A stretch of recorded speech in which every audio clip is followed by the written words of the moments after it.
जो 26 जनवरी के दिन किसानों के ट्रैक्टर मार्च को लेकर आज सुप्रीम कोर्ट में सुनवाई हुई है। अब दोबारा सुनवाई जो होगी वो 20 जनवरी को होगी। आज सुप्रीम कोर्ट ने ये कहा है कि दिल्ली में किसको जाने देना है, किसको नहीं जाने देना है, कहाँ तक जाने देना है, कितने आदमियों को जाने देना है, कितनों को रोकना है, ये काम पुलिस का है, ये काम कोर्ट का नहीं है। बहरहाल बज़ाहिर ऐसा नज़र आ रहा है कि गेंद पुलिस के पाले में चली गई है। पुलिस का तर्क यानी पुलिस का कहना ये है कि 26 जनवरी के प्रोग्राम में जो भी खलल डालेगा वो देश को शर्मिंदा करने वाला काम होगा।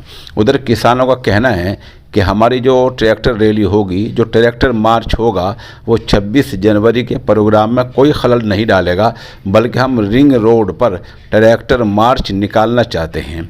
इस बीच किसानों ने ये भी कहा है कि बिला वजह के किसानों को टारगेट किया जा रहा है।